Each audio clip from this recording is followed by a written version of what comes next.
It has been widely publicized, correctly I might add, that Alaska's Mount Spurr volcano has a high likelihood of producing a large explosive eruption sometime during the next few weeks to months.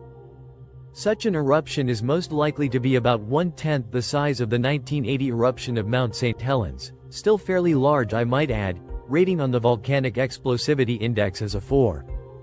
But, for the people in various cities in Alaska, if an eruption does occur, how much do they need to worry, and what precautions needs to be made?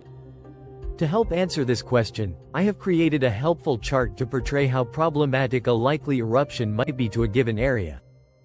Intervals on this chart include no problems at all to minor annoyance, risk scale to you need to leave because everything around you is likely going to be completely destroyed.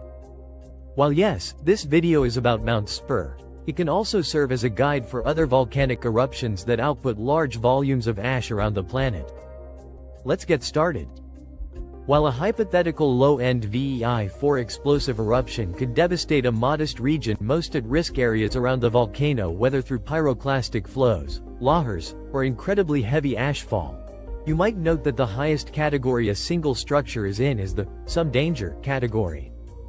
And this is only due to these structures existing in a floodplain that could, in a worst-case scenario, technically be damaged by a lahar so large that it sets records and is thus overall unlikely. Up to 1 to 3 centimeters of ash could fall on these select structures during an eruption, which in my opinion would be best to brush off of a roof, much like in a manner you would do with very heavy snow. Moving down, we have the potentially expensive annoyance category. At this level and below, the chance of eruption-related fatalities is essentially zero.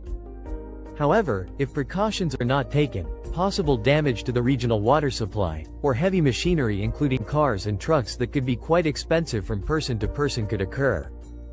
This zone includes Anchorage, Kenai, Soldotna, Ninilchik, and Big Lake. In populated areas of this zone, ashfall of 1/8 to 1/3 RDOF an inch would be most likely, almost entirely leaning towards the lower figure. You should pay attention to the following precautions if flashing vehicle lights, vehicle impacts make you internally panic. If you experience this level of ash, it is preferable not to drive unless completely necessary, as mile-per-mile car maintenance will get expensive quite quickly. Ash particles are highly abrasive and can cause damage to a number of car components.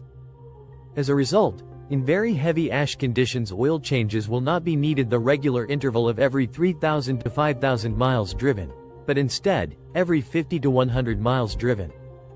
This interval increases to every 500 to 1,000 miles with light ash conditions.